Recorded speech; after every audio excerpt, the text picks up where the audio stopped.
Hasbro's based in Pawtucket, Rhode Island, and what makes it special for me is that it runs the Transformers brand. Certainly we have a lot of partners, but for Hasbro, the crown jewel is Transformers. What we wanted to do was create a campus, an environment that led to creativity. You can actually dream up almost anything within the company's walls, model that product, photograph that product, package that product, and never leave your desk.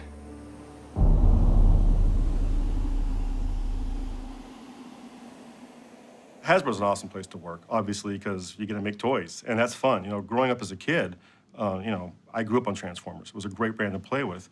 And I never made the connection that you could actually go and make Transformers. And as I got older and I realized that through design that was actually, a job that you could do that, I pursued that. My name's John. I work as a design manager at Hasbro, and my job is to make cool robots that transform into stuff. I think what's unique about Transformers Age of Extinction is the production staff did such an incredible job of really making those characters unique and special from each other. And to me, I think that's gonna be something that not only resonates with me as an artist and a fan of Transformers, but also I think it's gonna really connect with kids. You have a guy that has a big trench coat, for example. That's a cool added feature on a toy or something cool to draw. Just look at Drifting Crosshairs. You just look at the characters. I mean, look at the cars and what they become and how realistic they are as characters. Transformers 4, there was an opportunity to introduce new characters that people were looking forward to and many people wanted to see on the screen. Being able to bring that to the audience was a big deal for us. Obviously, that fans love Dinobots. It's been a big part of our lore for a long time. And Grimlock is the leader of the Dinobots. Grimlock was a character that was created in 1985, and at the time, in the story, he was an Autobot, but he was kind of like a masterless warrior, and he had his crazy band of Dinobots that went along with him, and he wasn't the brightest guy. He kind of talked like a caveman, like, hey, Grimlock, smash. And we knew that this character meant a lot to a full generation of people. And we discussed how could we take Grimlock, from back then and reinvent him for the future. Because Grimlock back in 1985, 86, it's kind of this big lumbering, dinosaur, his tail's dragging on the ground, and he's kind of old school. And we wanted to reimagine him to be kind of new school, to be something fun and contemporary. If you watch the film franchise, Michael Bay puts in a lot of action where the character's running into the screen and transforms, but it's all in one take. Something we wanted to bring to the table was this idea of really fast-moving dinosaurs. They're tearing through things, this giant destructive force, and what we're doing now with Transformers 4 toys is we're really trying to bring the magic into the toy so that fluidity of transformation happens, and it was a difficult process to get there. The product designers had an idea for creating this giant dinosaur. So when we saw Optimus Prime riding Grimlock coming in to save the day, we said we need to bring that to life in toy. That's our hero product. And our design team did an amazing job to create a massive stomp and chomp Grimlock that literally has all these different functions. So what area is that coming out of? Well, we were talking about having this part of his neck open. Oh, that's cool. And then the weapons would deploy about that spot right there. And I think that if the handle is positioned right, we could make sure that it clears the top and fits on the shelf. With the creation of the Stomp and Chomp Grimlock, we wanted to really convey that awesome, awe-inspired presence of Grimlock. This guy is big, so we had to make the toy big. And we kept looking at it, we're like, it's not big enough, it's gotta be bigger, it's gotta be bigger. We're all working together from the very beginning, literally in a room, trying to kind of sketch things out. All kind of gels together, piece by piece until we end up with something we go, hey, this is pretty cool. We like what we got here. We feel comfortable. And then we take it from there on to model building and then to manufacturing and so on. So my name is Patrick Marr. I'm the senior manager of Hasbro's model shop, and we're responsible for developing all the prototypes for Hasbro's products. So I'm going to give you a quick tour, show you around, and show you how we do some of the things that we make.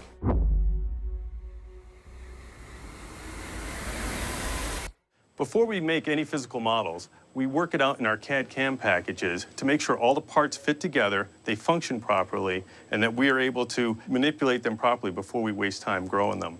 Stephen Gray's working on a cam package right now, and he's going to demonstrate some things for you. Sounds good. So right now I'm working on some surfacing issues with this model. What we want to do is we want to make sure when we go to send stuff over to the RP lab that it's a good file to work with. So right now what I'm working on is the melt that goes right in front of the dyno right here. I'm just going to quickly inspect the part to make sure it looks pretty good. And now we're going to drag and drop it into our assembly. In this package, we can also move things and see how they interact with each other. We can automatically see interferences, adjust for them, and save time on the end so we don't have to regrow parts. In that stage, we also start to refine the aesthetics. We get the nuances from the movie, we put them onto the toy. And this is sometimes the hardest part, because what you end up doing is you have to sacrifice sometimes some of that detail for the function of the toy, depending on, especially with Transformers, where it's going to transform. Are there parts that are going to interfere with each other? How do the pieces have to move for a fluid transformation? And this is one of the greatest challenges of the process, is really trying to stay true to those awesome details, but also trying to communicate something that is actually going to be translated as a toy. So it's got to become plastic at some point. We're one of the few places on the East Coast that have 5 different technologies in-house of rapid prototyping. 2 of the machines are inside this window, and we're growing some of the parts for our Transformers team right now.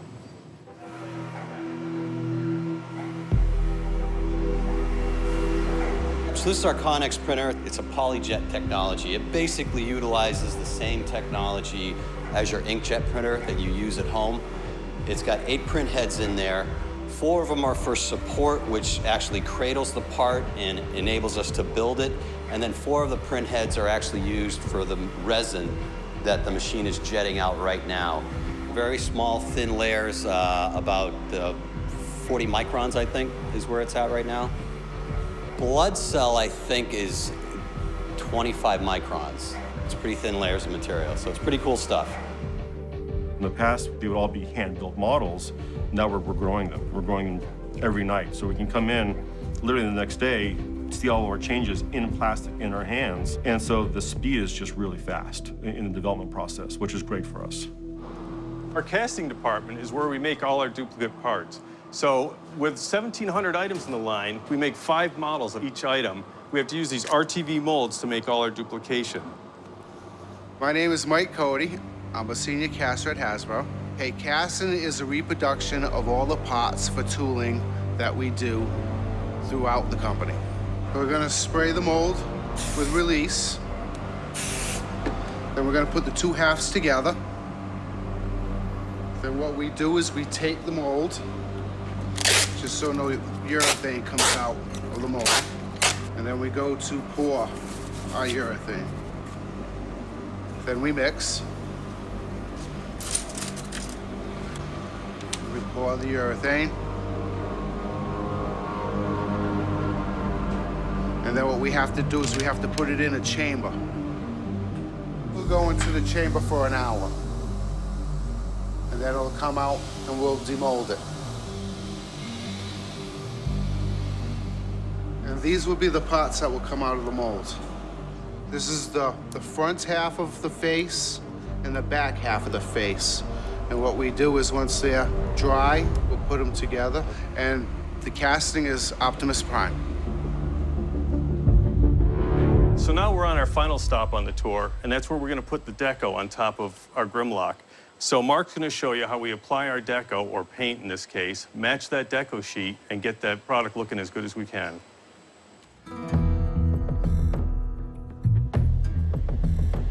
My name is Mark Maha. I'm the Transformers model artist. I'm in charge of the prototyping process for Transformers. I get the prototype, break it down into pieces as you can see here. There are 19 molds for this Stomp and Chop Grimlock. And then once I get the deco sheet from the designer, I actually take it to the spray room, base out all these pieces in the color. I think I'll spray this piece, and maybe I'll spray a leg, top of the leg. We'll do the whole leg, and we'll do a top of the leg, we'll do this piece. We'll do a couple pieces, you know? All right, let's do it.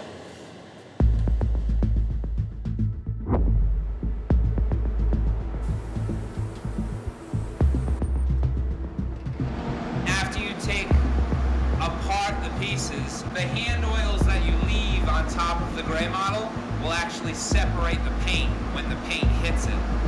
So you clean it with a little Bastine first. It dissolves all the natural oils from your hand, and then you can get a nice clean painted surface. So one of the things is there are many colors. We actually hand mix each color with lacquer paint to hit the color spot on. So it's the exact color that the designer wants for the item. So you can imagine how difficult it is to match all these colors by hand. There's no certain formula. It's all by eye.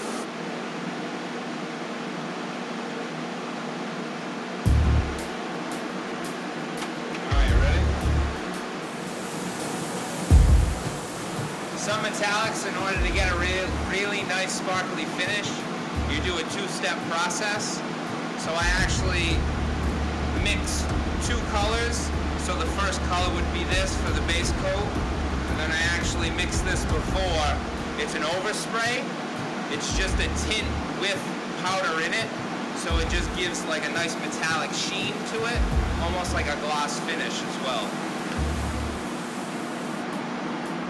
So as you can see the difference, now it has a nice shiny metallic finish, whereas this has more of like a dull coat on it, really. I love Transformers, always have since the early G1 days. Being part of the brand is like a dream come true.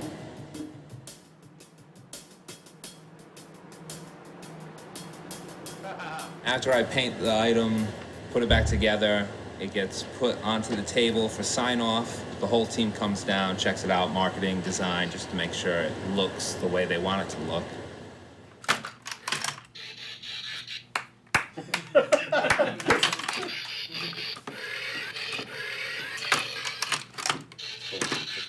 The Grimlock toy plays just like Grimlock does in the movie. You know, it transforms very easily. Optimus Prime rides on the back.